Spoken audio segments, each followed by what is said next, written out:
Começou. Começou. Olá, pessoal. É um prazer estar aqui hoje com vocês. Para quem não me conhece, sou Marcos Firmo, sou um dos cofundadores da Climb.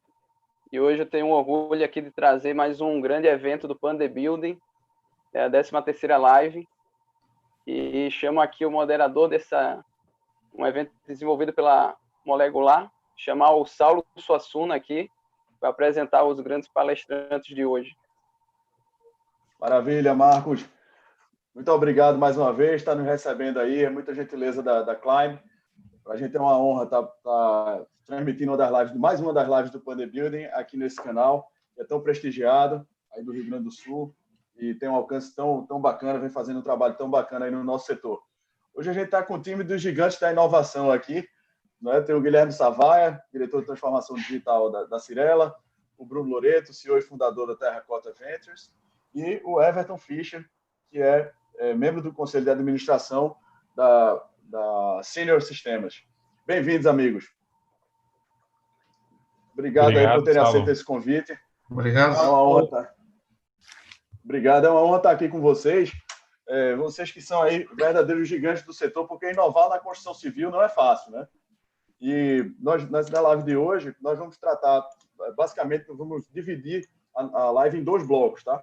A primeira live, a gente vai fazer um panorama geral do momento que nós estamos vivendo e de transformação digital, mas com foco na transformação digital do setor. No segundo bloco é que nós vamos falar mais de pandemia e aí desses impactos e soluções. Então, Loreto, eu vou começar aqui com você e começar aqui com uma introdução bastante conhecida nesse mercado de inovação, principalmente de Construtex, que é aquela publicação da Harvard Business Review, né, que apontou apenas 2 indústrias menos inovadoras do que a indústria da construção civil, né, que é a indústria da caça e da pesca. E não é desonra nenhuma estar atrás dessas indústrias se a construção civil não fosse um setor responsável por praticamente 10% do PIB mundial. Então, movimenta muito dinheiro, né? São quase 8 trilhões de dólares aí no setor inteiro, e a gente tem aí muito espaço para inovar, e devemos inovar. E aí vamos discutir aqui o porquê que isso não está acontecendo ainda. E aí eu queria lhe ouvir exatamente o que é que a gente pode fazer para mudar esse contexto, mudar esse cenário de inovação para um setor tão importante para a economia mundial. Bem-vindo, amigo. Legal, boa noite a todos, obrigado pelo convite.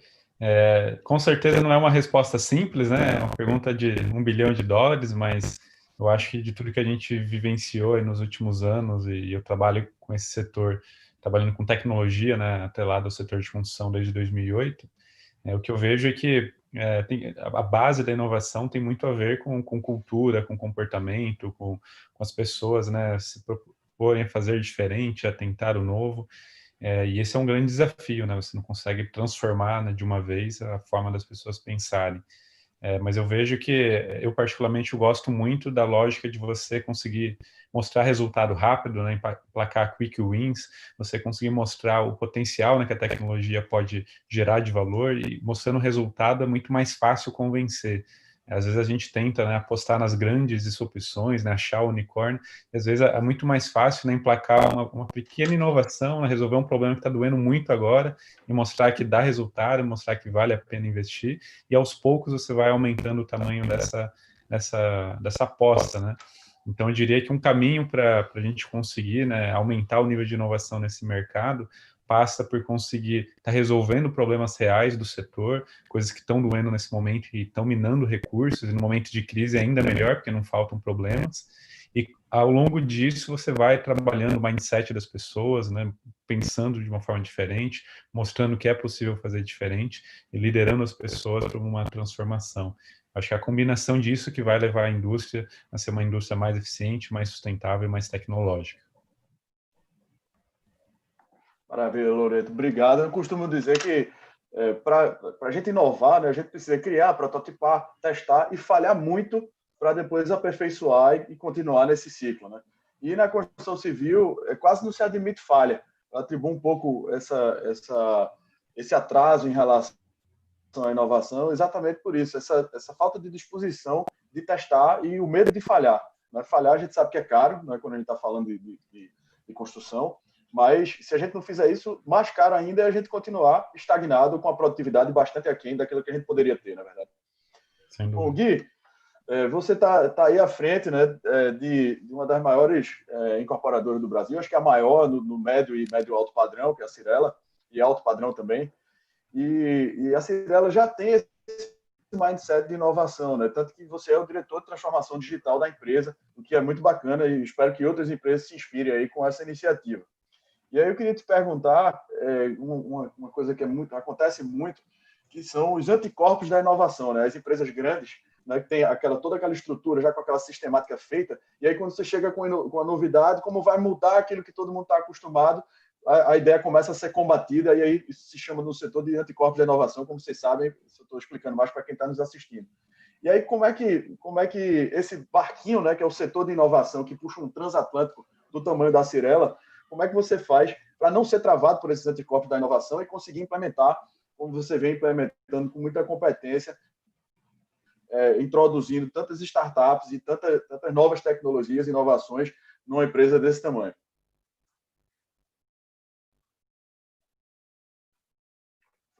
Tá no mudo, Gui. Tá no mudo. Primeiro passo é tirar do mudo. Obrigado a todos aí, boa noite para vocês, obrigado pelo convite. Você falou uma coisa, né, um pouquinho antes de me fazer a pergunta, que é a essência da inovação, que é você ter a ideia, primeiro identificar a dor, depois ter uma ideia em cima dela, e aí fazer um protótipo, testar e ter a capacidade de errar. Por que é tão difícil no nosso setor? Porque o nosso setor é um setor de ciclo muito longo. E agora eu não estou falando da obra especificamente, mas estou falando de desenvolvimento imobiliário em corporação, tá?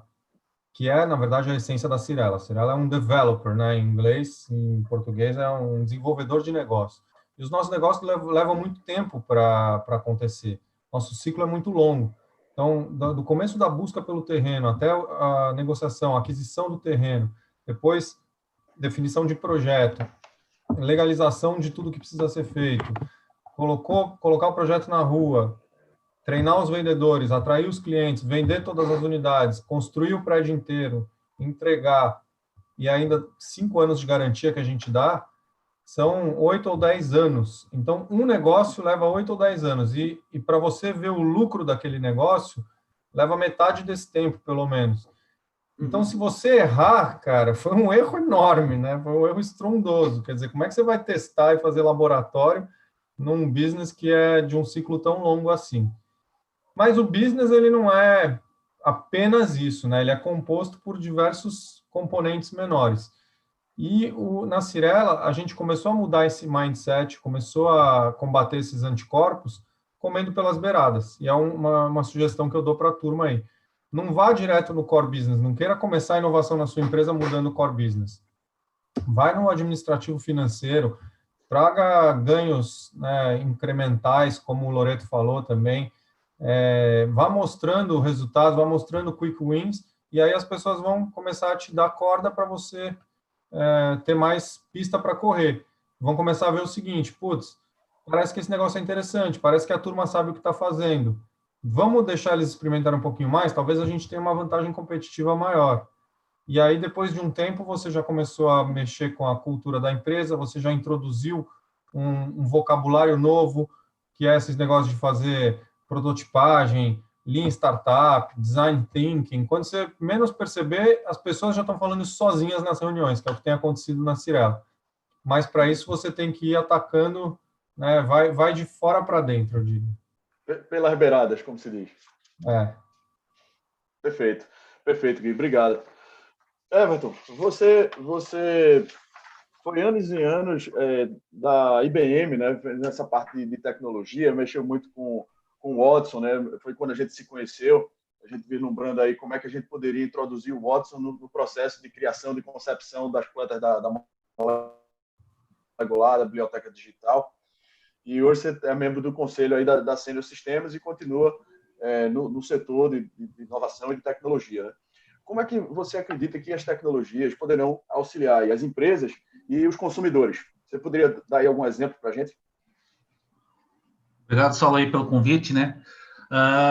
Falando de tecnologia, eu acredito sempre que nós temos aí um mito sobre as tecnologias, né? Todo mundo acha que ela precisa gastar muito dinheiro e ser difícil de implementar, né? Mas hoje em dia a gente tem um impacto já de várias tecnologias que estão no nosso dia a dia, por exemplo, a inteligência artificial. É uma coisa que todo mundo fala, todo mundo quer, e acha que é uma varinha mágica, né? Que você vai lá bater na varinha e dizer, olha, transforma a minha empresa com inteligência artificial. E não é assim. Na verdade, são aquilo que o Gui falou e o Bruno falaram, que a gente tem que começar com pequenas mudanças. A inteligência artificial consegue fazer isso, por exemplo, através hoje da linguagem de interpretação de linguagem natural, que é o quê? É aqueles assistentes virtuais. Então, você começando com assistente virtual, você já tira uma grande fase, né, de problemas que você tem de atrito, né? Então, aquelas coisas simples que estão no dia a dia, que é aliviar esse ponto de tensão, que é o atendimento ao cliente, que é você fazer um contato com o cliente e responder aquilo de uma maneira ágil, isso já traz um benefício gigantesco para a tua imagem e também para o atendimento do cliente, né, para a experiência do cliente final. Porque antes você fazer um atendimento telefônico, você levava 2 horas tentando fazer a ligação completar. Depois você não consegue ter o atendimento adequado. E quando você coloca um robô fazendo isso na frente, você tem um ganho imediato, porque ele vai te atender na hora, independente da hora que você vai fazer essa intervenção, né? Então, a inteligência artificial ela já está sendo utilizada muito aí tem a Bia, tem o Banco do Brasil, a própria Senior tem a Sara. A gente vê hoje também uma outra coisa de inteligência artificial que a gente não percebe, mas aqueles motores de recomendação que tem no Netflix, que tem na Amazon, nessas lojas de marketplaces, nós já temos motores lá que fazem identificação do perfil do usuário e vão fazendo essas recomendações, né? Recentemente eu acabei de mudar de apartamento, então a minha experiência aí na área de construção agora foi bem forte nos últimos 2 anos, aí, porque eu comprei um apartamento novo e me mudei faz pouco tempo.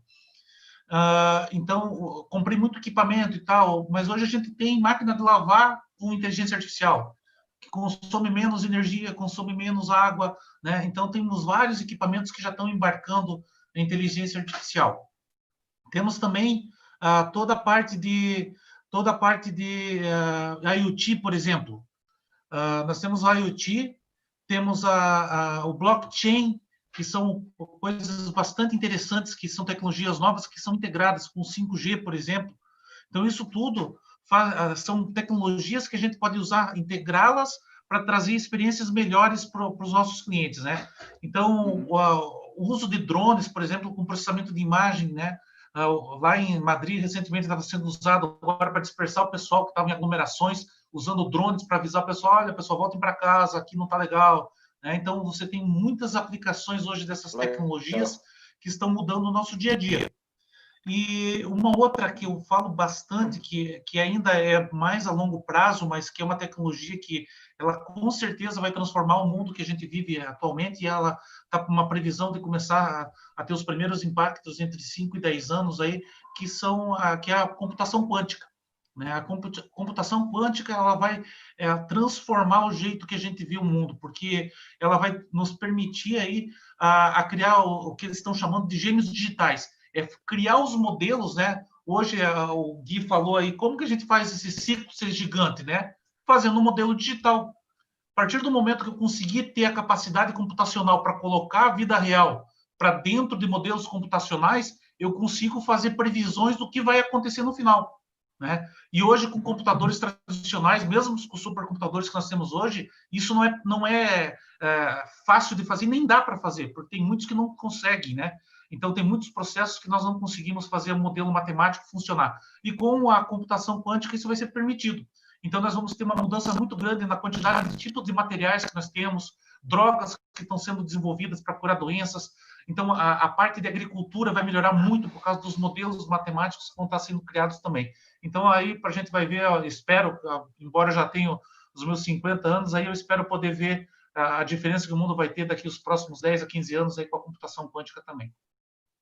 Maravilha, Everton. Isso é como se fosse uma transformação. A computação quântica está para a computação, assim como o 5G está para a conexão.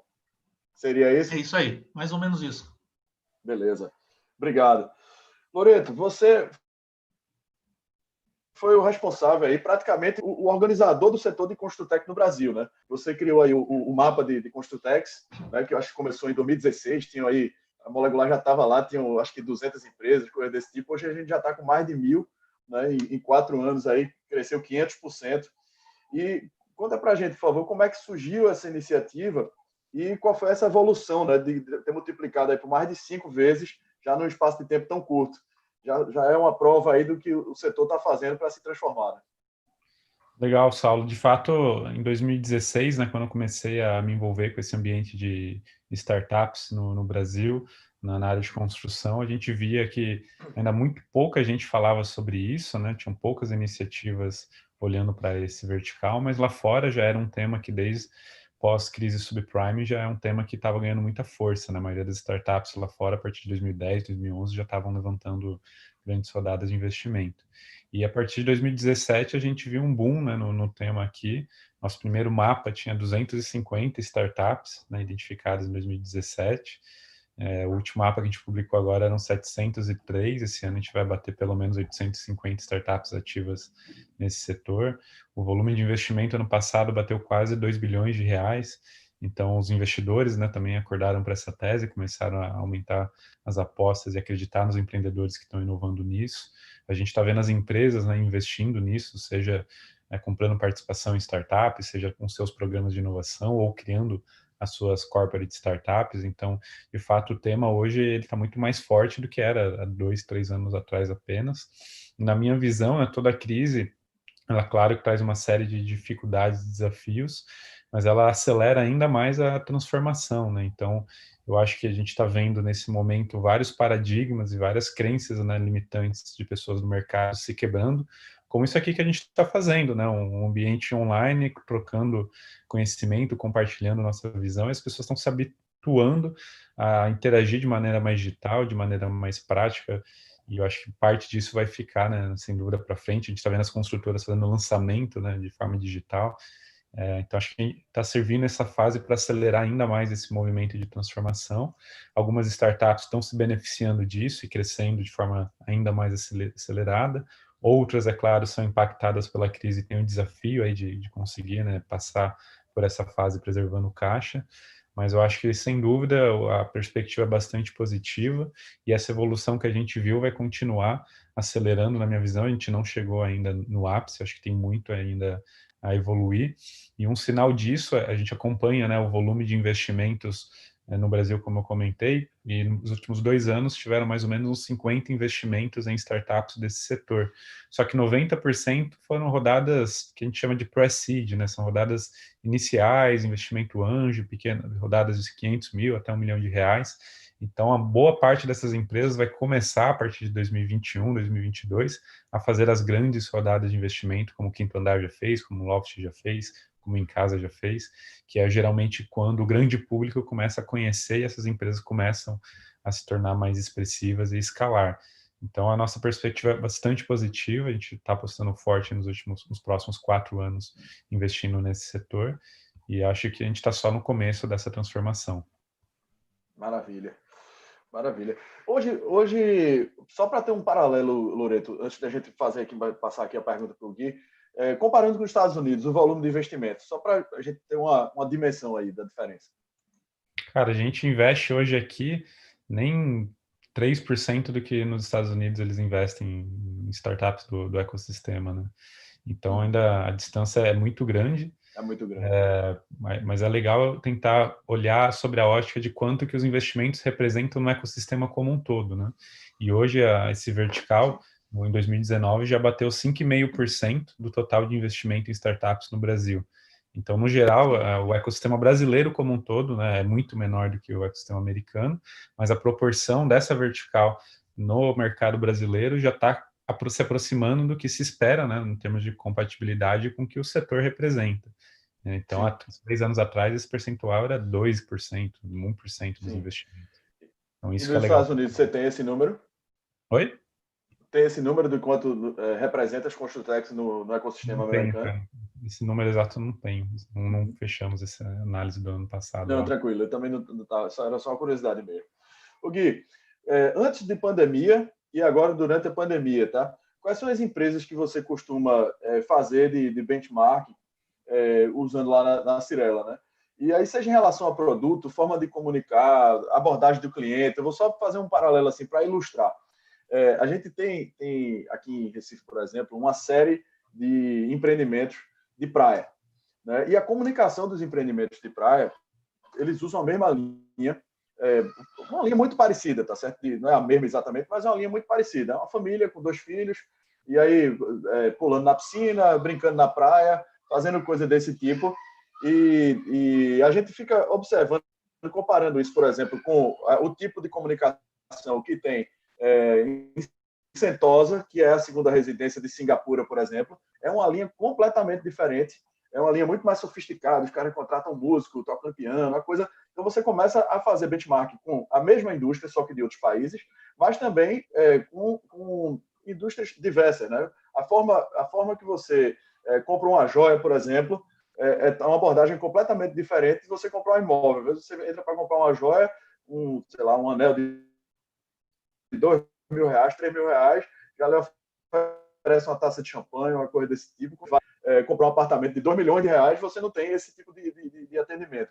Então, é isso que eu queria te perguntar, assim, quais são as indústrias que você costuma fazer esse benchmarking e se na pandemia se mudou alguma coisa, se tem alguma prática de outra indústria que está se relacionando com o seu público, você acha interessante e está praticando também.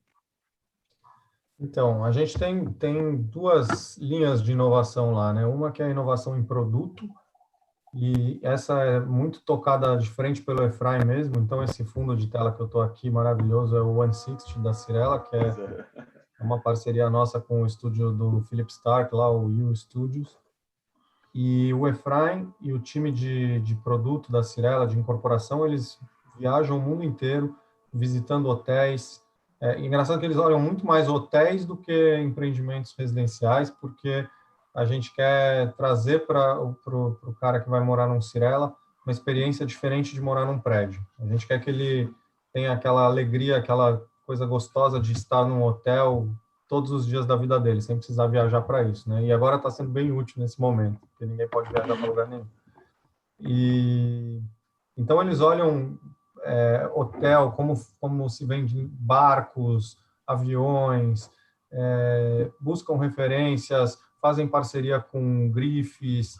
A gente tem a Pininfarina como uma parceira, por exemplo, que não costuma desenhar prédio, ela desenha carros, por exemplo, as Ferraris, desenha barcos também, relógios. Então, a gente vai buscar inspirações no mundo inteiro. Isso é uma coisa que veio do seu Eli. O seu Eli sempre levou a família para viajar de férias, entre aspas, porque eles passavam um dia também rodando hotéis e vendo como eram os lobbies e tal. Então, isso eu acho que o Efraim pegou isso e levou para um outro patamar ainda, e os produtos que estão ficando prontos, esses últimos que a gente está fazendo, estão uma coisa assim de cair para trás. Eu nunca vi nada igual no mercado. Acho que a gente realmente conseguiu se descolar. A turma olhou talvez muito para o próprio setor e a gente olhou para outros setores. E na área de inovação que eu toco, que não é inovação de design de produto diretamente, e sim inovação em modelos de negócio, diversificação de portfólio, hackear um pouco os sistemas que a gente tem lá dentro e começar a fazer diferente. Isso a gente olha quase zero para o nosso setor, infelizmente, porque não tem muita gente para ensinar, exceto a MRV. A MRV tem muita coisa acontecendo lá e a gente já fez benchmarking junto com eles, mas a gente gosta de olhar para outras coisas. Então, eu tive há um tempo atrás lá no Luiza Labs, que é o laboratório do Magazine Luiza. E o que é o Luiza Labs? É um prédio separado do Magazine Luiza, da administração do Magazine Luiza, em que existem salinhas. Eu gosto de explicar assim, bem do jeito que eu gostaria que explicassem para mim. É um prédio cheio de salinhas semi-abertas, nenhuma delas é totalmente fechada, com times de 3, 5, 8, 12, 15 pessoas dentro, e cada um desses times, cada uma dessas salinhas é destinada a resolver um problema de negócio, um desafio, através de design thinking, através de prototipação e codificação. Então, você já tem lá os desenvolvedores, Então, existem pessoas de negócio que ficam indo e voltando para as áreas de negócio da empresa para pegar esses problemas e trazer para esses times resolverem. E é muito legal. Cada sala é coberta de post-it em todas as paredes. E os problemas de negócio, por exemplo, precisamos entregar, sei lá, logística reversa. Precisamos recolher a mercadoria do cara que quer trocar em até 2 horas. Como é que a gente faz isso? Vai para uma dessas salinhas, fica lá quebrando a cabeça e prototipando e testando e desenhando toda a jornada, como seria isso, dos diferentes públicos, personas e tal, e depois chega num protótipo, põe no ar, e depois que está validado com um público pequeno, eles começam a ampliar o rollout disso daí. Eu quero ser isso um dia, eu quero muito que a Cyrela seja isso um dia. A gente ainda não está lá, a gente ainda usa muita gente de fora, né, muitas empresas parceiras, muitas integrações, mas eu imagino que um dia a gente vai ter uma área de TI muito parruda e com mais... A gente já tem um pouquinho disso, mas vai ter muito mais times como esses de desenvolvimento ágil para pensar em produtos digitais e colocar na rua. Porque a nossa interação com os nossos públicos, sejam clientes, vendedores, corretores, vai cada vez mais estar baseada em produtos digitais. Eu acho que o Saulo caiu, né? Acho que sim. Acho que Agora, Gui, é legal que você comentou, né, do Luiza Labs, porque de fato eles, né, talvez é o grande case do momento, né, de uma empresa que conseguiu passar por essa transformação digital, né, e há sempre essa dúvida agora de, cara, como é que a Amazon, né, que é o grande player do americano, né, que atua nessa área, será que vai conseguir, né, de fato, né, vir para o Brasil com força e passar por cima? Será que não vai? E acho que tem muito a ver com o modelo que a Magazine Luiza construiu, onde eles são muito ágeis, né? E aí não é simplesmente passar por cima, porque eles estão o tempo todo se reinventando, o tempo todo encontrando soluções. E é difícil, né, ter agilidade nesse tipo de contexto, né? Então, de fato, eu acho que é um case bem legal mesmo. E a maneira que a Magazine Luiza chegou no que é hoje é muito parecida com o que você falou no começo e eu falei depois, foi através dos quick wins. Eles deram pro cara lá uma chance de fazer um produto novo, que foi a história das parcerias, que são aquelas pessoas indicadoras de clientes, né? Qualquer pessoa pode ser um indicador de cliente e criar uma lojinha para revender os produtos e tal. E eles colocaram isso como um produto digital para ser desenvolvido. O negócio bombou, o que era para chegar em 10 mil usuários em 1 ano, chegou em 10 dias. E aí falaram, opa, peraí, parece que você pôr um produto digital na rua, se ele for muito bom, ele pode ter uma aderência muito grande e se transformar num business. E aí foi indo, se transformou no que é hoje, que é um prédio inteiro de equipes ágeis lá desenvolvendo produtos digitais. Muito legal. Vocês sabem que o Panda Builder número 1 foi o Silvio Meira, né, que é conselheiro tanto da MRV quanto da Magalu. Ele falou um pouco disso também, dessa iniciativa que é fantástica. Eu também tenho assistido umas lives da Luiza Trajano e ela também tem bastante essa cabeça da inovadora. É muito legal. Benchmarking você tem que olhar e pede para os fornecedores, fala assim, putz, eu li uma reportagem sobre Data Lake, quero criar um Data Lake aqui dentro, quero criar um Big Data. Aí chamo a Microsoft, fala, Microsoft, quem são os seus clientes?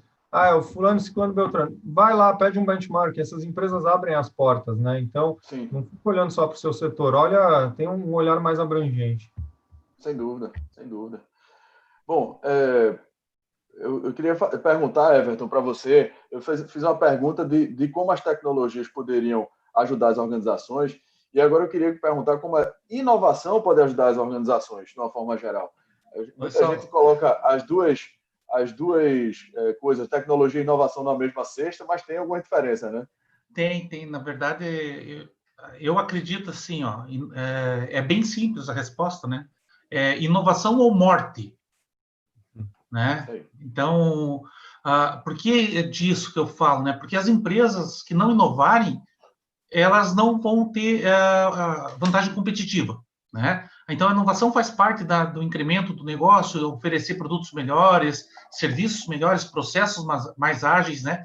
E aquela empresa que não se torna competitiva, ela está fadada a desaparecer, né? Pode, por mais caixa que tenha, por mais tamanho que tenha, se você não conseguir acompanhar seus concorrentes e se manter à frente deles, né, pelo menos acima da média dos concorrentes, você vai acabar assumindo, né? Você não precisa ser o líder, mas tem que estar disputando.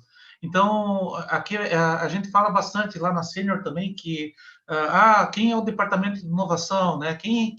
Se você juntar todas as pessoas da Sênior e dizer assim, quem faz inovação aqui? Se não levantar todo mundo, não tem, não adianta, entende? O teu negócio não pode ficar na mão de 3, 4 pessoas, 5 pessoas, 10 pessoas. Você tem que ter isso dentro da cultura da tua empresa.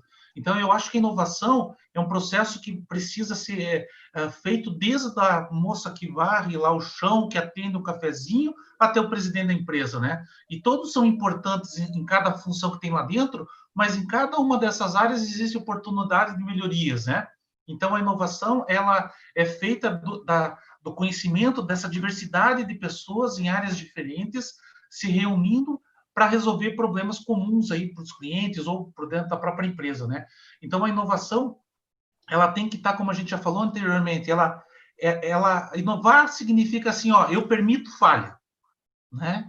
A falha, ela tem que estar intrínseca à inovação, faz parte disso. Só que quando você faz uma falha que ela é controlada, que é uma falha que você está disposta a conviver com ela e fazer ela que aconteça quanto mais rápido, melhor, né? Para o custo ser menor. Quanto você mais rápido falha, o teu custo da falha é menor.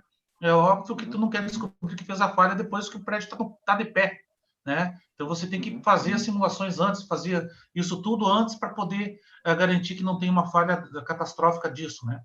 Então, a gente sabe lá na Sênior que, embora tenhamos um laboratório, nós temos um laboratório de pesquisa com cerca de 10 pessoas lá dentro, né? E isso não quer dizer que eles são responsáveis pela inovação. Na verdade, eles estão lá para acelerar o processo de pesquisa para trazer uma novidade quando você precisa. Mas a inovação tem que vir lá dos grupos que estão trabalhando, que conhecem o cliente no dia a dia, que estão face-to-face. Então, aquelas pessoas é que mostram a necessidade para gerar uma pesquisa controlada, e aí o pessoal fala, mas a pesquisa fica a vida inteira pesquisando. Não, é controle. Olha, tu tem 2, 3 meses para trazer uma solução para mim sobre esse determinado assunto. E aí o pessoal da pesquisa debruça e traz uma solução o mais rápido possível, né? Então, eu acredito que a principal mudança que tem que trazer e impactar nas organizações é a parte cultural, que é a modificação do mindset das organizações. Se não tiver essa mudança, lá, desde o topo até a consequente aí dos empregados e colaboradores, pode esquecer que você não consegue inovar. E inovar sem trazer o teu cliente junto para dentro de casa para conversar, também não vai dar para inovar, né? Então, porque a gente vai lá, a gente já aprendeu muitas vezes que a gente cria um produto sem escutar o cliente e a gente acha que ele vai utilizar aquilo da maneira que a gente concebeu, que é maravilhoso, né? Só que chega lá para o cliente que a usabilidade é totalmente ruim, os layouts não são legais, aquilo não atende à necessidade dele. Então, não adianta nada você ter feito com maior carinho, com maior atenção, se você não escutou quem mais precisa ser escutado, que é a pessoa que vai utilizar aquilo. Então, eu acho que a inovação é essa junção e a percepção que a empresa tem que ter de que ela é necessário inovar, mas ela tem que trazer a experiência do usuário para dentro dessa inovação o mais rápido possível, né? Eu acho que isso que é o principal. Não adianta inovar sem conversar com o teu cliente, né? Só um comentário em cima disso, né? Outro dia eu vi justamente um artigo falando sobre com que frequência você pede e pega feedbacks com os teus clientes, né? Aí falava de várias indústrias e falava lá no setor de construção, em média, as empresas falam uma vez por ano, né? Quando, né, em alguns casos, fala uma vez a cada 6 meses, naquela pesquisa de satisfação tradicional. E aí você tem players como um Netflix, que você está o tempo todo dando feedback para ele a cada clique que você dá no controle. E essa nova economia, esse é o novo jeito de você ser uma empresa competitiva. Né? Até para complementar, né, Bruno, ali o Gui falou que a Cirela está querendo uma TI robusta, né, mais parruda, ele falou, acho que o termo foi parrudo, né, Gui? Eu tenho uma visão do seguinte... Hoje é uma TI que ela é muito boa em fazer conexões e integrações. Então, como a gente tem desenvolvido muitos produtos digitais, a gente acaba desenvolvendo isso mais fora de casa, e aí, através de integrações, a gente integra com os nossos sistemas legados, mas eu acho que dá para fazer mais coisa dentro de casa. Nós temos eu particularmente tenho uma visão assim, tá até trocando ideias esses dias aí com um grupo de pessoas, e a gente fala que as organizações do futuro serão empresas de TI, todas. É isso. Né? Se não tiver tecnologia permeada e grudada na estratégia da empresa, as empresas vão quebrar. Acho que E vai vir uma empresa de tecnologia que vai tomar o seu lugar, né? que vai tomar seu lugar. A empresa de hotel. Lá na Sênior, a gente brinca muito com essas startups, né? Na Sênior, a gente sempre fala o seguinte: qual é a startup que que vai matar a Sênior? É isso. Então, nós temos que estar sempre de olho para não deixar que ela cresça, né? E já tem os casos, né? A maior empresa de hotel do mundo é uma empresa de tecnologia. Se a gente parar para pensar, os maiores, né, plataformas, né, são tecnologia, né? Se a gente pensar que o WhatsApp é de mensagens, né, não tem nenhum ativo de transferência de, né, cabo de fibra ótica, tal, lá a China tem 5 bilhões de ativos, lá a China Telecom. O WhatsApp não tem nada, né? É um software rodando na nuvem espalhado, né? O Airbnb, o Netflix, que é streaming, agora é produção de vídeo também, né? Então, o Uber, são empresas que estão, né, estão dominando alguns setores e são empresas de tecnologia. Sem tecnologia, elas não existem. Né? Então, o modelo de negócio ele tem que ser alterado, estudado. Eu estava escutando ontem até que depois a gente vai entrar na pandemia ali, né? Mas até o modelo de negócio é importante, né? Eu acho que o fato, por exemplo, assim, as entregas em casa, a domicílio. Hoje, com a pandemia, já tem empresas lá nos Estados Unidos se especializando em que o cara faça entregas de diversos produtos, não para um determinado local. Ele é teu entregador oficial. Tudo que precisar fora da tua casa, quem traz é uma única pessoa.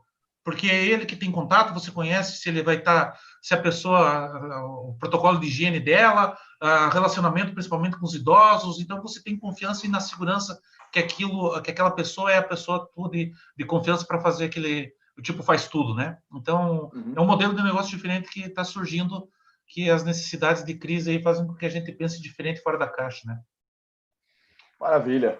Bom, estamos fechando aqui, estamos com 37 minutos, fechamos o primeiro bloco, acho que deu para dar uma visão geral, que é exatamente o objetivo, e agora nós vamos entrar exatamente no ponto da live, né, na pandemia e no projeto Pandebuilding. Para quem está entrando aqui agora, né, o projeto Pandebuilding é uma iniciativa aí da Molecular que conta aí com a generosidade de grandes players do mercado, não só do setor imobiliário, como de uma forma mais abrangente, setores afins, para a gente conjecturar juntos as tendências do que vão ser os edifícios aí na era pós-Covid. E a diferença principal que eu atribuo é que, além disso ser feito a muitas mãos, né, hoje, com essa live de hoje aqui, nós já somos 43 Pandebuilders que participaram de lives, ainda tem outras aí para frente, mas a grande diferença é que nós vamos materializar isso num projeto de um edifício, que vai ficar à disposição aí do setor, e a gente espera que inspire outras iniciativas. E, além de contar com o apoio de mais de 15 órgãos de classe, inclusive a Abraim, que é a Associação Brasileira das principais incorporadoras, né, do Brasil, nós estamos agora começando a ter o apoio de empresas da construção civil, de grandes fornecedores, que eu queria agradecer eles aqui, que é a Cerâmica Porto Belo, a Cerâmica Pointer, a Atlas Schindler Elevadores, as Tintas Ziquini e a Deca Metais e Louças Sanitárias. E a gente quer realmente que todo mundo se engaje, a gente possa entregar um trabalho de boa qualidade. E essas lives que nós estamos fazendo, somadas, elas já passaram os 8 mil visualizações, e são pessoas exclusivamente do setor, assim, pouca gente de fora do setor, mas a grande maioria do nosso setor, e a gente espera que isso fique como um material de consulta valioso para a gente ter essas soluções aí da era pós-Covid juntos. Bom, dito isso, vamos começar aqui o segundo bloco e falar especificamente da pandemia, dos impactos e soluções. Aí eu vou querer começar com você de novo aí, Loreto. Você que assim, é antenado não só nesse ecossistema de Construtex aqui do Brasil, mas como de fora do Brasil, né? No Vale do Silício nós já nos encontramos 2 vezes, e você é o cara que sempre me atualizou aí de tudo que está acontecendo em primeira mão, né? Eu me lembro que a Caterra, que foi o primeiro unicórnio de Construtex, eu me lembro que foi você que me deu essa informação e como era o business deles, de como é que funcionava. Nesse período de pandemia, quarentena, disrupção, o que é que você enxergou lá fora? O que é que você já tem monitorado aí de novidades? Quais foram as mudanças que houve na forma que o setor estava se comportando? Enfim, se tem alguma novidade expressiva que vale a pena aqui compartilhar conosco.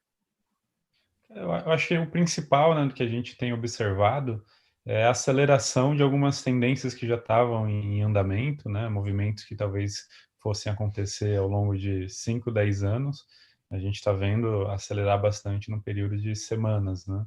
E aí um exemplo disso é o próprio processo, né, de venda, né, ser muito mais digital do que ele era. Então, acho que já existia uma série de ferramentas digitais para você melhorar desde a fase, né, de atender o lead, qualificar o lead, até o processo de apresentar o imóvel, conseguir demonstrar o produto. E sempre houve muita resistência, né, de players tradicionais, de certa forma, uma desconfiança, né, aquela coisa de que a venda depende muito do contato físico do corretor com o cliente, essa crença nesse aspecto. E o que a gente está vendo é que a necessidade está fazendo muita gente se adaptar e ter que, né, avançar com os negócios com a menor interação presencial possível, usando todas as ferramentas digitais que são cabíveis, né? Então, isso lá fora está muito forte, aqui também tem acontecido. Então, acho que essa é uma tendência que não é nova, né? Está sendo potencializada por esse contexto. Lá fora, acho que uma coisa que tem acelerado bastante, né, especialmente aí no canteiro de obras, é a questão da sensorização, né, do IoT como mecanismo de você identificar situações a partir de sensores no ambiente de obra. E um exemplo prático disso é como que você tenta garantir distanciamento entre os operários dentro do canteiro. E aí tem soluções hoje, né, seja de você ter algum dispositivo vestível que tenta, né, garantir ou gerar alertas de que as pessoas estão, né, abaixo da distância mínima, ou por tecnologia de imagem mesmo, né, com algoritmos de inteligência artificial identificando que tem pessoas muito próximas, aí gera alertas para buscar afastamento. Então, coisas desse tipo, né, tem sido adotadas. Lá fora, especialmente em países que já estão com o processo de abertura mais adiantado, tem uma onda muito forte, né, de PropTechs no contexto da edificação, especialmente edificação comercial. Como é que você trabalha agora o novo fluxo, talvez, né, do visitante e do habitante daquela edificação? Porque a gente está acostumado com processos de check-ins, né, que você vai lá na recepção, a pessoa pega o teu documento, aí libera, aí você passa na catraca, aí aperta o botão do elevador. Então, ainda tem vários pontos, né, que exigem, de certa maneira, algum contato físico e que podem ser eliminados sem grande dificuldade, né? Mais uma questão de ajustar processo, às vezes não é nem nada tão tecnológico assim, e que pode facilitar, né, ou pelo menos reduzir alguns pontos de possível contaminação, né, da doença. Então, isso tem sido acelerado. A gente tem visto também algumas soluções para aumentar a capacidade, talvez, de você identificar, né, o próprio vírus pelo ar, né, e lá fora já existia uma preocupação muito maior sobre a questão da qualidade no ar nos ambientes, né, que ainda se olha pouco para isso, mas algumas empresas pivotaram, né, para os sensores tentarem começar a identificar esse tipo de situação, né? Pô, será que eu consigo identificar que tem um vírus rodando no ar aqui, ou se tem uma concentração, às vezes, de determinada substância no ar que eu possa, né, gerar alertas, enfim, promover alguma situação no uso do ambiente a partir disso. Então, a gente tem visto bastante coisa também nesse lado, né, de uso das edificações serem mais digitalizadas ou ter mais algum tipo, né, de mudança sendo transformada a partir desse contexto de pandemia, né?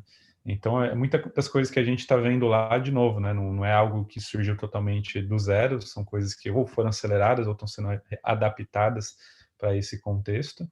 E é claro que não sabemos em muitas dessas coisas o que vai ficar e o que não vai ficar, né? O fato é que tem uma janela de oportunidades que muitos empreendedores estão aproveitando. Maravilha, Lorento. Obrigado. Everton, vamos falar um pouco do impacto agora da pandemia mais diretamente, né? Esse intensivo de tecnologia que a gente já vinha vivendo e a pandemia turbinou, né? Assim, acelerou a transformação digital de maneira geral, né? Quais foram para você as principais mudanças que as organizações, que você tem falado aí, de como a tecnologia e a inovação pode avisar, mas quais foram as mudanças que você observou de comportamento nessas organizações? Bom, Saulo, assim, ó, a primeira percepção que todos já têm, vocês também já acabaram de falar, é que as empresas estão entendendo que tecnologia é ponto fundamental para o futuro, né? O futuro delas, né? Então, isso se acelerou e principalmente a velocidade de adaptação, né, que é o fator determinante de sucesso nessa pós-Covid. Então, assim, as empresas agora estão com um planejamento de riscos, né, começando a fazer mapeamento de riscos, que são coisas que algumas empresas não faziam, né? Então, essa parte de levar a tecnologia, sair da área de custos, né, que muitas vezes o departamento de TI, o departamento que faz a transformação tecnológica está lá debaixo do financeiro, né? O cara de finanças corta, né, fica cortando os custos o máximo que pode, né? E agora o que a gente percebeu é que tem muitas empresas já adotando, desmembrando, né, a tecnologia, saindo ela debaixo do CFO para ir direto para o CEO, né? Então, você tem que começar a culpar a tecnologia na estratégia da empresa. Então, isso a gente está percebendo que muitas empresas estão solicitando para a gente já, como fazer essa ligação, como fazer o planejamento estratégico novo, usando a TI como sendo um recurso fundamental para isso, né? Outras transformações que a gente percebeu direto é que vai ter o pós-Covid, né, vai ter um impacto muito grande aí na forma de fazer negócio, né? Por exemplo, essas viagens de negócios, né, que hoje são os carros-chefes aí da aviação, por exemplo, elas vão diminuir muito, tá? Nós já percebemos que os clientes nossos aí que tinham restrições de acesso remoto, por exemplo, que não, eu preciso ter um consultor aqui para fazer isso em loco, porque tem que ser olho no olho e tal. Eles percebendo com a pandemia que nós tínhamos recursos para poder fazer isso de forma remota, eles perceberam duas coisas já imediato. Poxa, eu tenho um consultor na hora que eu solicitei, eu não preciso ter um deslocamento de viagem, né? Outra coisa é porque o atendimento é mais rápido e é mais barato, eu não preciso pagar a passagem de deslocamento dele. Então, elas estão começando a aceitar essa mudança e isso provavelmente não vai ter mais volta, né? Você dificilmente vai chamar alguém para vir para a tua empresa se você sabe que aquilo pode ser feito de uma forma remota, né? Então, é uma mudança muito drástica aí na forma como são feitos esses negócios, né? Outra coisa que a gente percebe, assim, que a própria legislação muda rapidamente quando a gente está numa crise, né? A gente percebeu, por exemplo, telemedicina. A telemedicina era proibida no Brasil, né? Bastou chegar a pandemia que agora ela teve lá uma MP que liberou a telemedicina e provavelmente isso não volte mais, né? Isso depois vai então, abrir um nicho gigantesco aí de oportunidades dentro dessas áreas aí de tecnologia. E tanto a telemedicina como para as construtoras e para as incorporadoras é montar centros de triagens que tenha essa tecnologia embarcada, que possa levar isso para os médicos que vão fazer essa telemedicina, né? Outra percepção nossa que a gente percebeu bastante, como a Senior desenvolve sistemas de RH também, é a forma como o gerenciamento dos colaboradores vai ser feito, né? Antes é um microgerenciamento, que você está ali olho no olho com o colaborador, e a gente percebeu que nós conseguimos ter grande parte da empresa pode estar remota, ela não precisa estar dentro do local de trabalho, ela pode estar remota, né? E com isso você muda a forma de gerenciamento, né? Então você passa a ter sair daquele microgerenciamento que você está lá no olho do cara o tempo todo e passa a ter um gerenciamento mais de confiança. Eu dou uma tarefa como as equipes ágeis, né? Você lá dá uma tarefa, cobra por tarefa e confia que aquilo vai ser feito, né? E é óbvio que se não for, você vai tomar transações, né? Mas então isso é uma coisa que vai mudar bastante também da forma de gerenciamento dessa força de trabalho, né? Outro ponto que a gente fala é o próprio captação dos recursos, né, de colaboradores novos. Hoje a gente tem dificuldade para conseguir alguns recursos, né? É óbvio que para a construção civil tem coisas que você não consegue fazer sem estar no canteiro de obra, né? Tem que ter forma braçal. Mas no nosso caso de tecnologia, nós conseguimos ter hoje isso de forma remota. E antes nós mesmos tínhamos restrição. Pô, eu preciso ter programador, eu tenho que contratar o programador e trazer ele para Blumenau, por exemplo, onde fica a sede da Sênior. Hoje a gente sabe que não, eu posso ter programador em qualquer lugar do mundo fazendo uma tarefa que é dada para ele e ele vai conseguir fazer ela de forma menor. Então, eu tenho custos, por exemplo, na América Latina, que são custos muito mais baixos de colaborador que no próprio Brasil. Então, por que eu não posso usar essa mão de obra para trabalhar aqui fazendo coisas nossas, né? Então, eu vejo assim que essas mudanças são as principais mudanças que vai ter dentro dessas organizações, né? E essa colagem da tecnologia como sendo parte fundamental da estratégia, né? Então, acho que isso é a grande mudança que está por vir aí e para que as empresas estão começando a pensar com mais carinho agora e precisam acelerar isso, né? Porque vai ser uma corrida gigantesca, uma demanda muito grande aí nisso. Né? No meu caso também, obrigado, Everton. pegando um gancho que você falou da questão dos colaboradores, eu estou passando por essa situação que eu tinha uma vaga, tenho uma vaga em aberto, né, de analista de investimento no time, onde antes eu buscava o melhor candidato, né, em Florianópolis ou em São Paulo, que são cidades que eu tenho escritório. E agora eu posso trazer o melhor candidato de qualquer lugar, né, independente de onde ele esteja, porque não é mais uma necessidade ele estar no mesmo ambiente onde eu tenho escritório. Então, ampliou muito a minha capacidade de achar bons talentos para trazer para o time, possivelmente, né, como você comentou, às vezes até com um custo menor. Então, essa é uma coisa que vai ficar no pós-pandemia. É verdade. Só comentando, já que o Bruno falou, eu queria, ali atrás o Bruno lembrou também da identificação por imagem e tal. Eu vou fazer o meu jabá, né, essa aula aqui da Sênior. A Sênior liberou agora, durante a pandemia, ela liberou uma catraca que tem uma câmera, que a câmera ela faz reconhecimento da pessoa, mesmo ela estando de máscara, ele faz o reconhecimento facial da pessoa, libera a entrada e faz a medição da temperatura. Então, a catraca abre automaticamente, sem contato nenhum, você não precisa ter ninguém para fazer isso, né?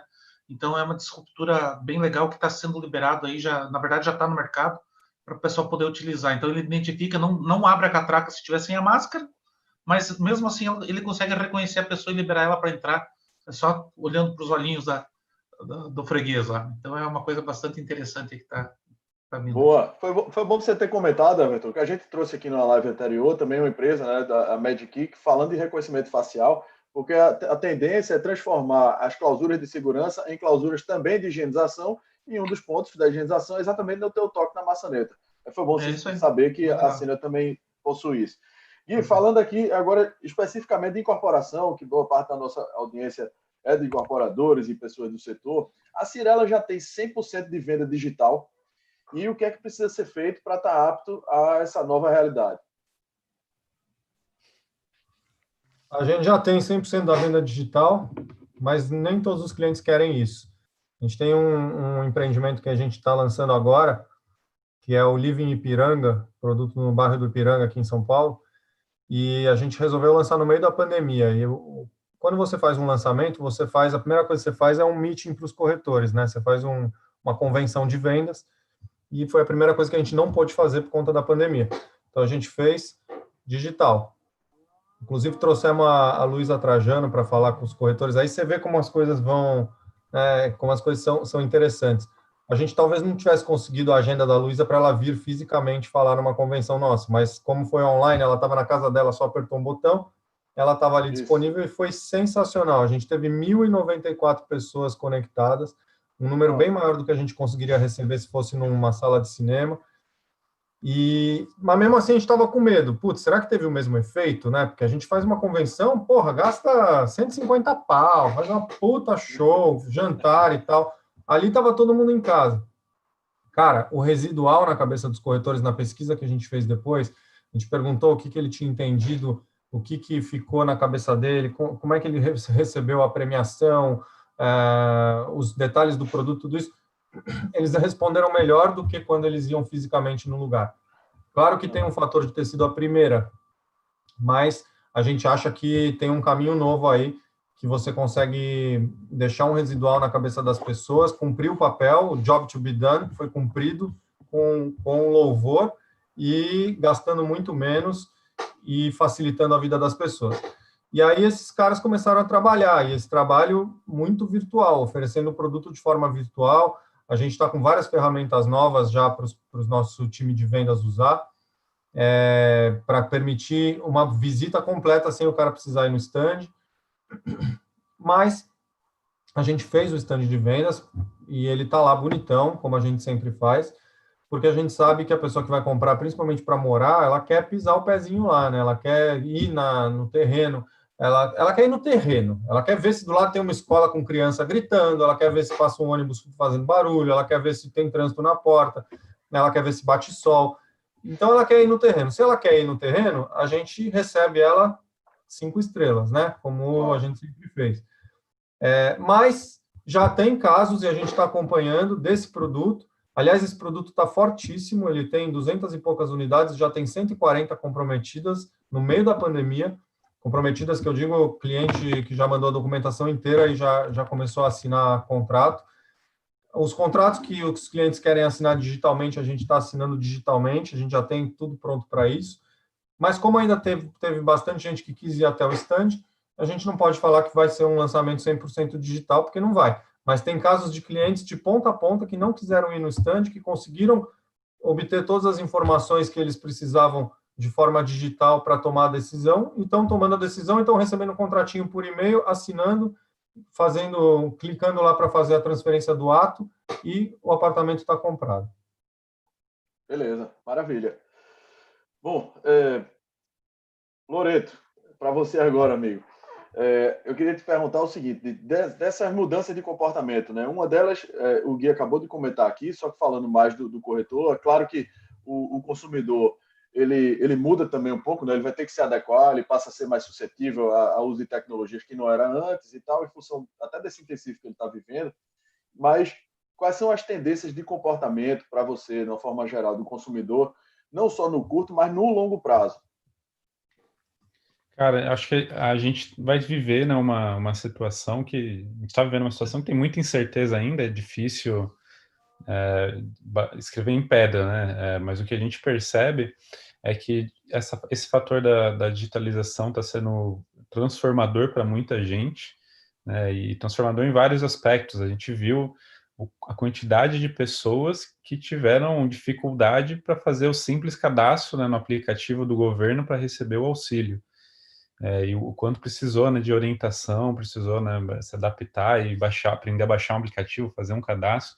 Então, são pessoas que estavam fora, né, de um contexto um pouco mais, minimamente mais digital, e que vão passar a aprender a conviver um pouco mais com isso, né, em algum grau.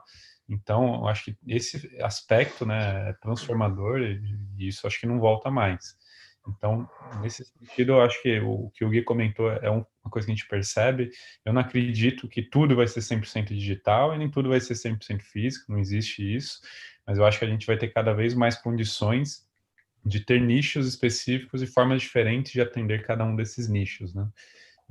E acho que as gerações elas vão sendo moldadas a partir das vivências que elas vão tendo ao longo, né, da sua criação, do seu desenvolvimento. Uma geração anterior, a minha, pelo menos, é uma geração onde era muito mais suscetível, né, a temer as crises, a temer o desemprego, a temer a inflação, a temer coisas que a minha geração já não temia mais, né? Então, acho que a mesma coisa vai acontecer com a geração que está vivenciando esse fenômeno, e isso vai afetar, sem dúvida alguma, o tipo de demanda de moradia, a forma que ele pode demandar moradia mais adiante. Eu mesmo me vi nessa crise, numa situação de morar num apartamento, né? E, putz, talvez eu já pensei seriamente, talvez mudar para uma casa, ou mudar para um apartamento maior. E aí fala-se muito na questão da flexibilidade, né, do aluguel. Será que de fato isso não vai potencializar uma mudança como essa, uma transformação como essa?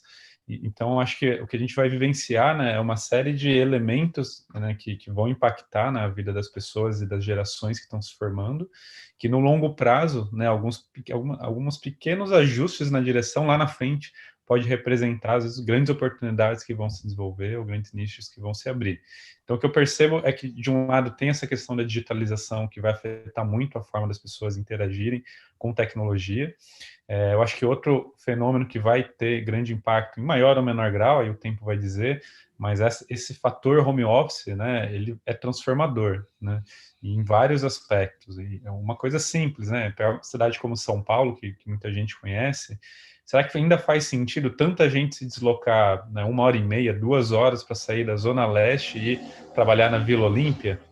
Ou será que vai começar a ser muito mais comum, não só o home office, como a gente está aqui fazendo, que muita gente não tem essa condição de ter um bom ambiente de trabalho em casa ou uma conexão boa em casa, mas será que vai fazer mais sentido ele ir para um coworking no bairro dele, né, ao invés de ir num coworking que é do lado do prédio que fica a empresa dele?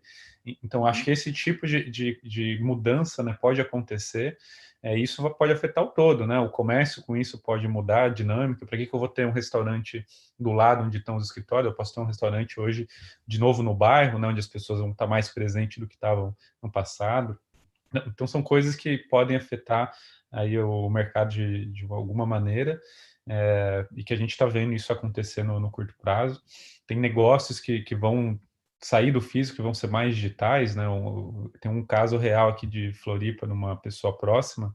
Ela tinha um brechó, 2 brechós, na verdade, um no centro da cidade, outro num bairro da cidade, e aí com essa crise, tudo fechado, ela começou a vender pelo Instagram. E ela viu que ela consegue vender muito mais pelo Instagram, sem ter custo fixo de loja, e, cara, não vai voltar mais a abrir loja no pós-pandemia, e aí é feito em cadeia, né? Então não vai precisar mais daquele imóvel, então o dono do imóvel vai ter que arrumar um outro cliente, e aí vai ter monte de imóvel disponível, não vai conseguir alocar no mesmo preço. Então isso mexe com toda a dinâmica da indústria. Ou talvez ela cresça e ali vire o warehouse dela, né? Exatamente. Então, acho que são mudanças que vão acontecer. Ao mesmo tempo, né, surgiu uma startup chamada Stoca, que basicamente o que ela faz é criar mini centros de distribuição para e-commerce em espaços ociosos.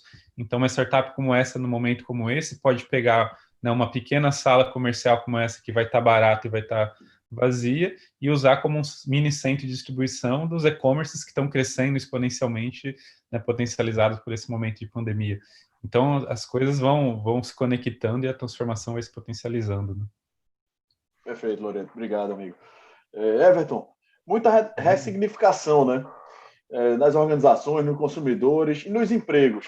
O que é que você estima aí de impacto nesses empregos? Quem é que vai sofrer mais aí?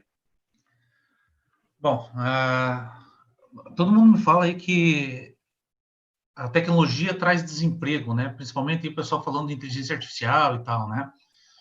Eu costumo sempre falar para o pessoal que o que gera desemprego é a falta de competitividade, né? Então, assim, se a tua empresa não for competitiva o suficiente para entrar no mercado e continuar no mercado, ela vai quebrar e aí sim teremos muitos desempregados, né? Então, assim, a falta de competitividade nas empresas é que gera desemprego.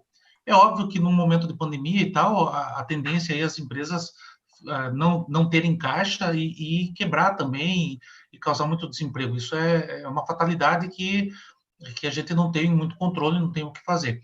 Mas o fato da tecnologia gerar, ser a causadora do desemprego, eu não acredito muito. O que ela acontece, ela transforma, né? E o que ela faz? Ela tira aquele desemprego para as pessoas que fazem atrito no processo e que fazem tarefas repetitivas e burocráticas, né? Então, daí cabe o que aos governos e às organizações prepararem essas pessoas para tarefas mais complexas, né? Assim como o Bruno estava falando, o pessoal não consegue nem fazer uma inserção de cadastro. Isso é gravíssimo pelo fato do que ela não tem ainda a condição necessária para poder fazer isso, não teve estudo, não teve aqueles básicos, né, de tecnologia. Então, assim, a política de educação tem que mudar para incluir o uso de tecnologia já nas primeiras séries, né, que a gente tem da educação.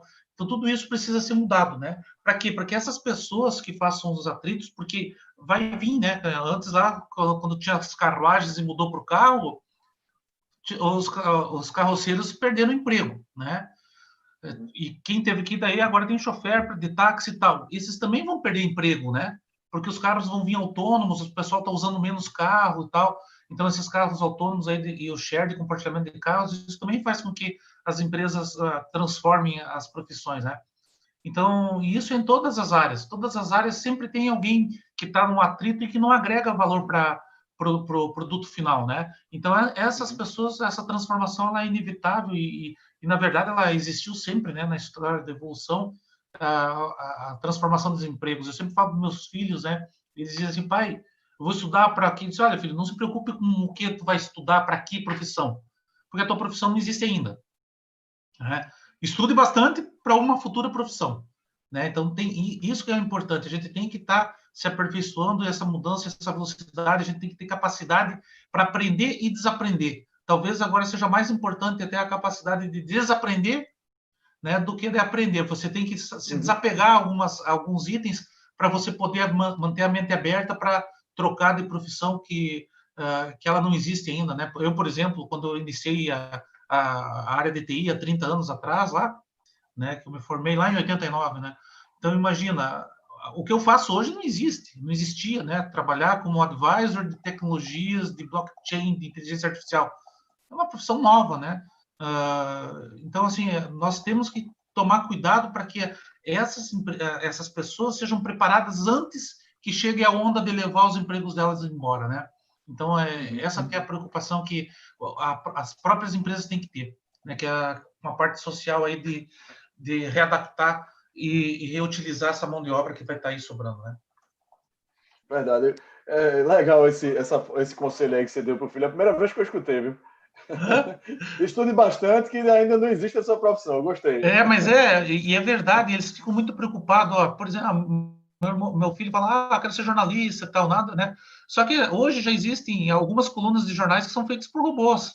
Né? Por exemplo, no New York Times, lá quando tem aquelas coluninhas lá falando do jogo de basquete da NBA, do futebol e tal, o resultado do jogo lá, pela estatística lá, já é gerado por um robô. Ó, o jogo deu tanto, o cara massacrou outro time, não sei o quê, foi um passeio de não sei quem, o melhor arremesso foi tal. É um robô que fez lá. Entendeu? Não é um cara, um editor que foi lá e fez o texto e tal. Já tem robozinho trabalhando e fazendo o texto para aquilo, entende? Então, são coisas que tem habilidade do robô fazer, né? Então, só para complementar, Sal, eu digo assim que a inteligência artificial, essas transformações, elas não vão substituir os profissionais, elas vão ajudar esses profissionais a expandir as habilidades. É como se fosse uma ferramenta nova. Eu agora tenho aqui um alicate diferente. Tá certo. Obrigado, Everton. Loreto, nas startups, né? As startups são empresas de caixa geralmente curto, né? E a gente está vivendo aí uma entre-safra que todo mundo cortou custo, ninguém está querendo experimentar muita coisa nova, querendo analisar a situação e tal. Qual seria o conselho que você daria, né, para os empreendedores de startup, né, para conseguir atravessar esse momento? E se você acha que as startups vão morrer com essa dificuldade? Legal. Assim, eu não tenho dúvida que, falando do todo, né, as startups vão se fortalecer, vão crescer, vão se desenvolver, a gente vai ver mais startups ainda surgindo. Agora, é claro, né, como todo negócio, né, todos sofreram algum tipo de impacto por conta da pandemia, e aí tem aqueles negócios que o seu core, na sua atividade principal, foram diretamente afetados pela pandemia. Então, esses caras, naturalmente, não vão estar vendendo, não vão estar gerando negócio e podem, infelizmente, morrer por falta de dinheiro. Quem precisava de dinheiro de forma emergencial, né, no ciclo de 1, 2, 3 meses, provavelmente não conseguiu fechar uma rodada de investimento tão rápido, porque é um momento que o investidor tende a segurar a decisão. Quem podia esperar um pouco mais de tempo, né, conseguiu readequar o plano, conseguiu enxugar custo e conseguiu possivelmente fechar a rodada de investimento. Mas é uma questão muito de que é o momento do cara, né? No geral, o que a gente tem enxergado é que os investidores de venture capital no Brasil continuam investindo, né? Inclusive aumentou, né, o volume de investimento em relação ao ano passado até aqui, o crescimento de uns 20% aproximadamente. Então, continua tendo investimento. Investimento anjo é um pouco mais volátil, né? Depende muito do contexto do investidor anjo com que você está negociando. O que mais mudou, né, eu acho que foram duas coisas. Primeiro, o drive, né, do investidor era muito voltado a crescimento acelerado. E essa crise trouxe, né, de novo, um norte muito mais para a sustentabilidade do negócio, rentabilidade. Então, esse shift ele acontece de tempos em tempos, né? Daqui 3, 4 anos a gente vai estar falando de novo que o drive é crescimento acelerado. Isso vai ser sempre assim. Então, acho que mudou, né, a balança para o lado da sustentação do negócio. E outra mudança é as condições negociais, né? A gente estava no momento de bull market, também no mundo de venture capital, que alguns valuations que eram praticados eram muito fora do que hoje vai ser aceito no novo contexto. Então, a gente tem visto, né, no geral, uma queda aí de 30%, 40% no valuations praticados nas negociações, e hoje o poder de negociação está mais do lado do investidor, né? 3, 4 meses atrás estava mais do lado do empreendedor. Então, eu acho que é um novo ciclo que começa, um momento bom para investir, porque é uma janela de oportunidades, e para os empreendedores que estão começando, é um momento que tem muito problema para atacar, né? A pandemia, acho que provocou aqui uma série de problemas, e quem conseguir de alguma forma ajudar pode impulsionar um bom negócio, e quem já estava com a jornada em andamento, né, ou teve que buscar redução de custo, e quem infelizmente não tinha como reduzir mais custo e não tinha mais caixa para sobreviver, é o cara que provavelmente vai ficar pelo caminho. Perfeito. Bom, Gui, estou aqui agora atrás de tirar os outputs, né? Mais outputs para a gente materializar lá no projeto do Pandebuild. E aí eu queria te perguntar em relação à IoT. O que é que a Cyrela hoje está aplicando já nos edifícios? O que é que você recomendaria? E o que é que foi turbinado aí com a pandemia para a gente adotar aí nesse edifício da era pós-Covid? Legal. A gente tem 3 linhas de produtos, Cyrela, Living e Vivaz. A Cyrela é a linha alto padrão e luxo, e nesse segmento é interessante porque o proprietário geralmente tem um projeto de arquitetura que já está vindo com algum tipo de automação, smart home, e ele faz isso por conta própria e ele tem um pouco mais de resistência a receber coisas pré-prontas, porque vai variar muito com o projeto dele. Mas a gente está pensando em soluções para esse segmento também, para que a gente possa fornecer esse hardware mais conectado com softwares. A linha de produto que é mais, para a qual isso aí é mais sexy, é a nossa linha da Living. A Living é a linha de média renda. E aí a gente tem o conceito Smart Home na Living, que pega não só a unidade, né, o apartamento, mas também as áreas comuns do edifício, e tem um monte de facilidades e um monte de conexões, mas ainda é uma coisa 1.0, ainda é uma coisa mais básica. Muito pouca gente faz, mas para a gente, todo mundo já devia fazer porque é o básico. O que a gente está trabalhando agora para as 3 linhas de produto, e que é uma coisa que foi acelerada pela pandemia, certamente. É um projeto maior, é um projeto de integrar todo o hardware a um software. É você comprar um apartamento, mas não receber só tijolo, é você receber ele ligado com um monte de soluções de problemas que você vai ter quando você estiver morando. Desde problemas para você deixar o apartamento do jeito que você quer, reformas, decoração e toda essa questão até chegar no apartamento que você realmente sonhou quando você comprou, até a sua vida do dia a dia, interação com o condomínio, formação de grupos de interesse dentro do condomínio, grupos de ajuda, de troca, de compra e venda, conexão com outros serviços que vão chegar à sua porta, passeador de cachorro, restaurante, fazer com que tudo isso seja uma experiência sem fricção e todos na palma da mão de um jeito muito fácil. O nosso drive é o seguinte: quando o cara pensar em se mudar, precisar vender o apartamento para comprar outro, se ele sair de um Cyrela ou de um Living ou de um Vivaz para ir para outro, ele tem que sair chorando, com lágrimas escorrendo, porque ele vai falar, cara, eu vou perder tudo isso, sabe? Não é só o prédio, é tudo que vem junto, é realmente uma experiência completa do mundo físico e do mundo virtual. E isso foi acelerado agora porque as pessoas estão mais em casa, as pessoas estão precisando mais desses serviços. As casas que eram meia boca na vida da pessoa ficaram péssimas, né? O que era ruim ficou péssimo, porque você está lá convivendo o dia inteiro dentro de casa com aqueles problemas que você viu. Então, a gente está entendendo que as pessoas vão investir cada vez mais numa casa legal. O Loreto comentou isso também, rapidamente. Você vai... A percepção de que você vai ficar mais tempo em casa e vai trabalhar alguns dias de casa já é alguma coisa que a pessoa tem com ela. Ela fala, não tem sentido voltar para o que era antes, não tem sentido eu ficar todos os dias enfiado no escritório das 8 às 6 e pegar trânsito para ir, pegar trânsito para voltar e me ferrar. Eu vou fazer isso alguns dias, porque eu acho que vai ser necessário, vai gerar convivência entre as pessoas, tudo isso, mas não todos. Então, eu vou ficar mais na minha casa. Eu vou. E aí é uma coisa também, uma observação que a gente está tendo aqui. Prédios que a gente tinha mais dificuldade de vender porque eram mais distantes dos centros comerciais das cidades, tipo em São Paulo tem um na Vila Leopoldina que a gente lançou, no Rio tem a Barra da Tijuca. Esses prédios que as pessoas ficavam, putz, mas eu vou ter que ir todo dia para o centro, vou ter que ir todo dia para Faria Lima para trabalhar, eles tinham menos procura. Agora explodiu a procura, porque são prédios que têm muito mais área de lazer, são prédios que a pessoa consegue comprar um apartamento o dobro do tamanho do que ela compra perto dos locais de trabalho, e ela está valorizando isso. Ela fala, cara, que se dane morar perto do trabalho. Trabalho é onde eu quiser, o trabalho é esse computadorzinho que eu estou na mão aqui, ó. Eu sento num café, em qualquer lugar, e eu trabalho. Então, eu vou morar numa casa legal, numa casa grande, que meus filhos tenham lazer e que tenha todo esse conforto. Mas a gente vai surpreender bastante as pessoas em termos desse conforto digital nos próximos tempos. Obrigado, Gui. Bom, Everton, você trouxe aí um vídeo aí para nos mostrar, né? Para apresentar. Conseguiria compartilhar aqui a tela? Calma aí, espera só um minutinho, então. Espera aí, pessoal. Vamos lá. Comentando, né? Aproveitando o comentário que o Gui falou. Eu me vi muito nessa situação, porque eu moro em Florianópolis e eu pensei exatamente isso. Cara, eu posso morar quase na beira da praia, né? E não preciso morar mais no centro. Não posso sair de casa para nada, então eu vou morar do lado da praia. Pelo menos eu posso dar um mergulho todo dia.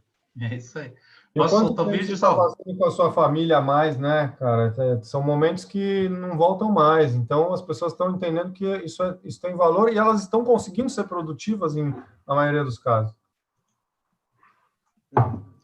Ô, Saulo, posso soltar? Estão vendo a Pode, telinha aí? vamos lá. Conta pra gente aí, contextualiza aí. Na verdade é o seguinte, eu falei no início lá que eu mudei recentemente meu apartamento e eu falo, Gui, pelo amor de Deus, cara, entrega o apartamento pronto, cara. Alexa, liga o lustre. Tudo bem.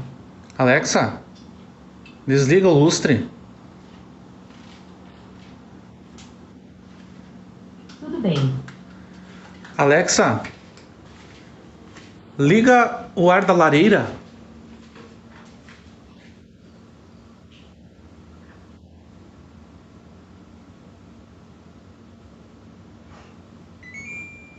Tudo bem. Alexa, desliga o ar da lareira.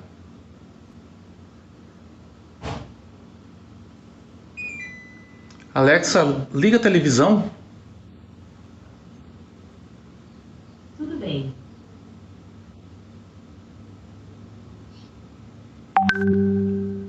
Alexa, desliga a televisão. Então, Tudo bem. Saulo, a brincadeira aqui é óbvio que tem muita gente que já sabe que faz essas integrações e tal, né? Mas eu gostaria muito de ter recebido um projeto pronto já, né, da minha construtora, né? Tá. Porque, na verdade, quando você vai... principalmente se você chega atrasado no empreendimento, né? Se eu chego na parte final que não posso mais fazer modificações no empreendimento, que tem um limite para fazer isso, né? Então, você é capaz de não comprar esse empreendimento porque você não consegue mais fazer as modificações que você quer, né? Então, para mim foi uma grande dificuldade. Pô, eu tive que correr atrás de tudo. Pô, tem que buscar o cara para fazer infraestrutura de aspiração, outro cara para fazer não sei o que, passar cabo, passar não sei o que lá.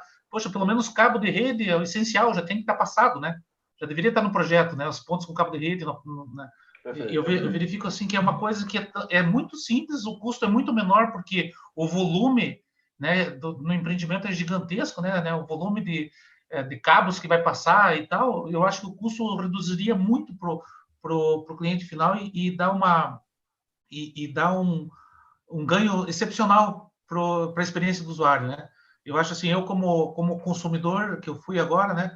Eu já falei para a construtora, disse, mas nem todo mundo quer, nem todo mundo não sei o que lá, mas faça opcional, pelo menos. Passa o cabo, porque o custo é muito baixo, né? Deixa pronto o cabeamento, pronto, projeto, pronto. Faz parcerias com vários lugares de automação que tem. Então, eu acho assim, aumenta o mix de produto, né, para a escolha do teu cliente, né? Eu acho que isso é uma dica aí de usuário, né? Usuário... É ótimo isso que você está falando e, ao mesmo tempo, é fácil, está cada vez mais fácil, não tem por que não fazer. Claro, eu não entendi essas coisas que você mostrou especificamente, na verdade, praticamente uma pessoa que quiser fazer isso na casa dela não precisa nem quebrar a parede, porque os próprios devices já são inteligentes e custam barato. Você compra, cara, importa da China, pagando imposto, tudo, você gasta R$1.000, você faz tudo isso aí que você botou. Ali eu tive que correr atrás, porque daí eu coloquei a automação que tem relés ali, porque daí tem os dimmers, tal, que baixa a luz e tal, né?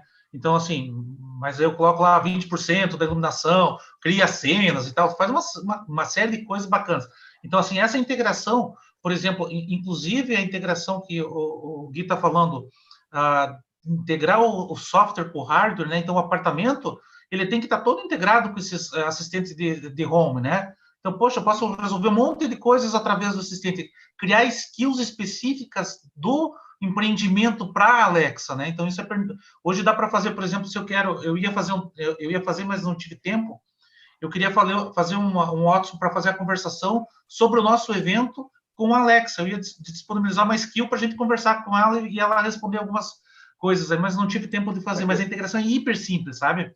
É uma coisa assim que, poxa, tá lá, é fácil de fazer, é rápida de fazer e o custo é baixíssimo, né? Então, não tem por que a gente não entregar uma experiência diferente para o nosso cliente, né? Então, a dica que eu dou vamos escutar mais os clientes, fazer grupo de discussão e pôr a coisa para funcionar, né?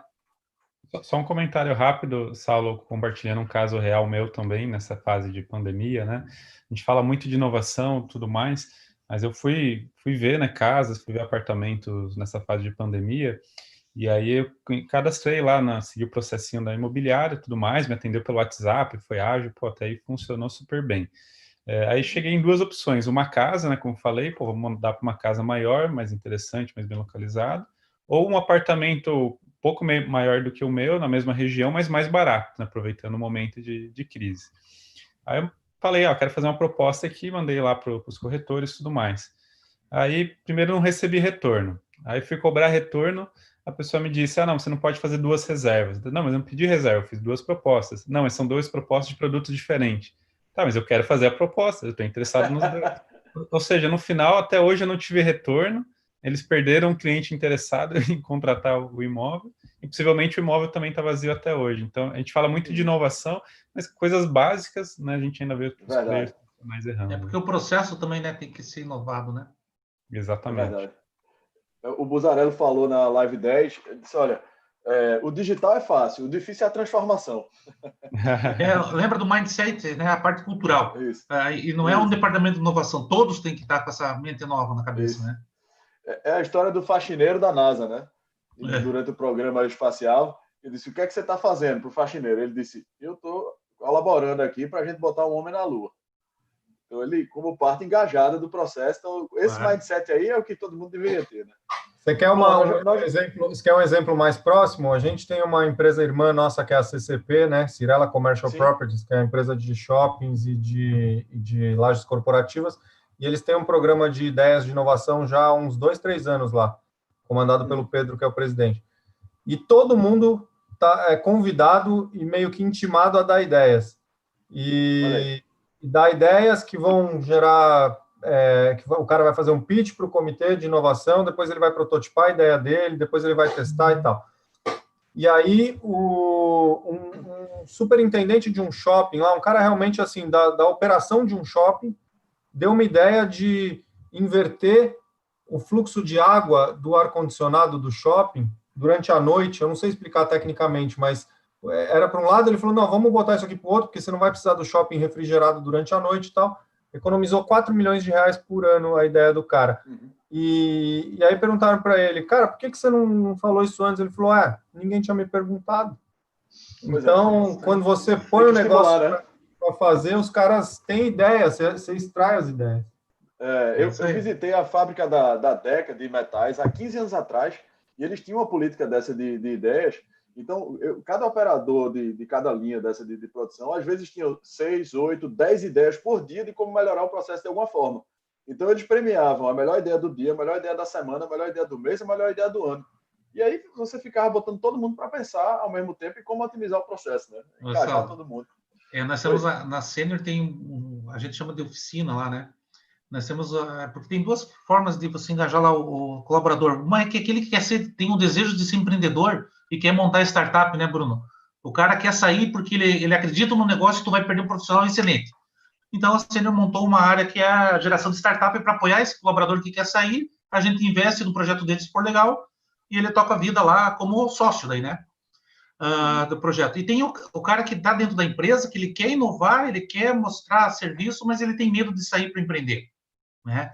Então, nós temos um negócio só que roda uma vez por ano, né? Que o cara dá a ideia, Se a ideia dele virar produto da Sênior, lá a gente tem um produto que a gente chama que ele é um produto novo quando tem 4 anos de uso. Nesses 4 primeiros anos, 10% do faturamento é dele.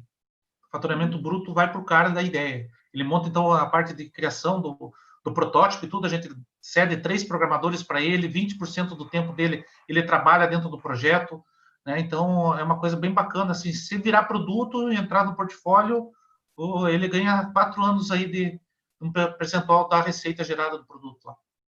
Que é um jeito dele de ser um empreendedor sem ter que sair de casa, sem risco, né? Bacana, bacana, Everton. Bom, nós estamos nos aproximando aqui dos 90 minutos. Eu queria fazer aqui uma última pergunta aí para o Gui, tá certo? E aí, Gui, vai ser uma pergunta dupla, tá? A gente falou aí em alguns outros temas aqui dessa transformação digital e o impacto causado por ela, e falamos desse comportamento do escritório. E eu te perguntar o seguinte: hoje vocês estão aí, praticamente a empresa toda, 100% do home office, né? E aí vamos imaginar que saiu a vacina hoje, né? Quantos por cento da Cyrela você acredita que continuaria de home office? Tá? Isso é como o Loreto falou, né? Não precisa escrever na pedra, mas é um palpite, tá? Quantos por cento você acha que continuaria do home office, tá? No mercado também, de uma forma geral, até se você não quiser falar especificamente da empresa. E o impacto disso nos edifícios corporativos. Você falou da CCP, eu me lembrei, que é um braço da Cyrela que faz muita laje corporativa, né? E aí, como é que seria o impacto disso no mercado corporativo? E a outra pergunta é que essa mesma disrupção que tem a ver com a forma de trabalhar e com o home office também, e que as pessoas estão se afastando para morar mais distante, mas num empreendimento mais confortável, o paradoxo que isso é em relação à tese dos compactos, né? E aí, como é que você está enxergando aí esse comportamento? Essa da tese dos compactos, acho que eu já respondi um pouco, né? Já, exato. Mas, ao mesmo tempo, cara, se tem uma coisa que eu aprendi, morando numa cidade que nem São Paulo, é que tem gente para tudo. Então, se a gente começa a generalizar, ninguém mais vai morar em apartamento pequeno. Cara, tem gente para tudo. Tem gente que quer morar num apartamento pequeno, que não quer ter trabalho. Tem gente que ainda vai continuar trabalhando no escritório porque não tem ambiente em casa e vai querer sair, vai querer estar perto, não vai querer pegar trânsito. E se tem uma coisa que a gente não sabe, nada é desse pós-pandemia quando sair a vacina. Ninguém sabe, cara. O Loreto falou certo. Outro dia o Pedro lá da Startse falou uma coisa. Ele falou, cara, ninguém sabe nada, nada, nada. Eu estou para comprar uma casa agora, eu não sei se ela vai cair 300 mil de preço ou vai subir 500 amanhã. Você compra a ação de uma empresa, você não sabe se ela vai cair 3% ou subir 7%. Você não sabe nada sobre o dia seguinte, nada. Então, o que a gente pode fazer aqui é chutar. Eu chuto que as pessoas, a Cyrela, por exemplo, vai adotar algum esquema de home office parcial. Então, eu acho que não vão ter pessoas que vão ficar 100% de home office e outras que vão ficar 100% no escritório. Acho que todo mundo vai ter um dia a dia de trabalho híbrido, tipo 3x2, 3 dias no escritório, 2 em casa, ou 4x1, algo por esse lado, né? Se você fizer uma pesquisa, inclusive, com as pessoas, elas escolhem, a resposta que mais dá é essa, 3x2 ou 2x3. Acho que no mercado talvez também vá para um lado como esse. Isso significa que os escritórios vão poder ser menores, eles não vão ser desocupados, mas eles podem ser menores porque você não vai mais ter 100% do efetivo lá o tempo inteiro. E aí o escritório menor, ele balança esse mercado de lajes corporativas. Hoje, as lajes corporativas da CCP, elas são sempre muito, muito bem localizadas. A CCP está muito posicionada e é sempre AAA, né, os prédios. Talvez você abra a possibilidade para outras empresas que não tinham acesso começarem a ter acesso, talvez barateie ou não sei, não dá para saber. Talvez as grandes empresas, os grandes bancos precisem continuar com muita gente física presente.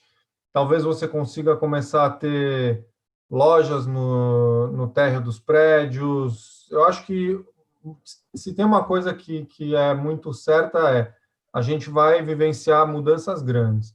Agora, quais são elas, só o tempo vai dizer. Muito bom. Eu estava me lembrando aqui que você falou que ninguém sabe de nada da pandemia. O Poder Building nasceu também por causa disso, né? Exatamente para a gente tentar unir aí uma coxa de retalhos de pensamentos de pessoas que não necessariamente são somente do mercado imobiliário. O mercado imobiliário, eu costumo dizer que tem mania de querer resolver os problemas sozinhos E, na verdade, acho que a gente tem que, como o Nizam Guanais falou, a gente precisa de um campeão de xadrez para jogar cartas agora, para a gente poder tentar entender esse comportamento do que vai ter. E aí, pensando nisso, na próxima semana, eu já estou encerrando aqui e já deixando aqui o spoiler da próxima semana, a gente vai ter provavelmente 2 lives, uma falando dos banheiros pós-Covid, né? E de espaços compartilhados, exatamente coworking e co-living, mas também vai ter uma live muito interessante sobre esse tipo de discussão com 3 profissionais que não são do mercado imobiliário, né? São pensadores e analistas, vamos dizer, de comportamento, que é o Caio Esteves, da Place for You, que é o que mais se aproxima do mercado imobiliário, por analisar contextos urbanos, mas o Luiz Arruda, da WGSN, Latinoamérica, e o Carlos Ferreirinha, que é consultor de luxo, foi diretor do grupo LMVH, e tem uma visão muito bacana de comportamento, exatamente porque o luxo é um comportamento muito sensível que você tem que avaliar. Então, a gente vai trazer essas férias aqui para a gente tentar ter uma linha de pensamento que daqui a uns meses ou daqui a uns anos a gente assista essa live hoje e diga, poxa, acertamos alguma coisa do que foi o pós-pandemia. E materializamos isso, não é difícil, né? Então, minha gente, muitíssimo obrigado aí pelo tempo de vocês, valiosíssimas contribuições, eu sei que o tempo de vocês é escasso, e queria agradecer demais aí a parceria, a disponibilidade, e convidá-los a participar das seguintes também, que esse trabalho que a gente está fazendo aqui, depois a gente manda, em cada setor que a gente está materializando esses outputs no prédio, a gente manda para vocês opinarem, isso aqui vai ser um edifício desenhado a várias mãos. A gente incomoda vocês mais um pouquinho aí para fazer um trabalho bacana. Maior prazer, Saulinho. Parabéns, Saulo. Foi um prazer, Bruno. Valeu, pessoal. Obrigado.